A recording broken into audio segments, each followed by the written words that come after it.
நீங்க பாத்துருக்க ஹெலன் அப்படிங்கிற பொண்ணு காலையில தூக்கத்துல இருந்து கண் முழிக்கிறாங்க. அப்ப திடீர்னு இவங்களுக்கு பார்வை தெரியாம போயிருதுங்க. இதை பார்க்கவே இவங்களும் பயங்கர ஷாக் ஆகி யாராவது நமக்கு உதவி பண்ண மாட்டாங்களான்னு ரொம்பவே கஷ்டப்பட்டு ஒரு போலீஸுக்கும் டாக்டருக்கும் கால் பண்ணி வர சொல்லிடுறாங்க.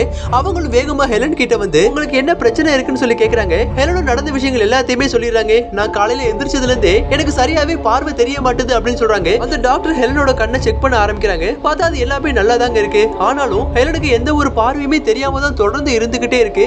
எதனால இப்படி நடந்துச்சு அப்படின்னு தெரியாம அவங்களே ரொம்ப கன்ஃபியூஸும் ஆயிடுறாங்க. அப்போதாங்க அங்க இருந்த போலீஸ் ஒரு விஷயமே சொல்றாரு. அது என்ன அப்படின்னு பாத்தீங்கன்னா, நம்ம ஊர்ல கொஞ்ச நாட்களாவே பாராசைட் அப்படிங்கிற ஒரு விஷயத்தினால நிறைய மக்கள் பார்வை இழந்திருக்காங்க. மேபி ஹெலனுக்கு அந்த மாதிரி கூட இருக்கலாம் அப்படின்னு சொல்றாங்க. ஆனா அப்பதாங்க ஹெலனுக்கு ஒரு விஷயம் ஞாபகம் வருது. அது என்னன்னு பாத்தீங்கன்னா, நேத்து காலையில ஹெலன் யோகா பண்றதுக்காக போயிருப்பாங்க. அப்போ ஒரு சின்ன பூச்சி வந்து இவங்க கண்ணுல விழுந்திருக்குங்க. அன்னையில இருந்து தான் இவங்களுக்கு பார்வையும் தெரியாம போயிருச்சு. நடந்த விஷயங்கள் எல்லாம் அந்த டாக்டர் கேட்கவுமே ஒரு சின்ன பின்ன வச்சு ஹெலன் கண்ணுல இருந்து அந்த பாராசைட்டை எடுத்துடுறாங்க. அதுக்கப்புறம் ஹெலனுக்கு பழைய மாதிரி பார்வை கிடைக்கவும் ஆரம்பிச்சிருதுங்க.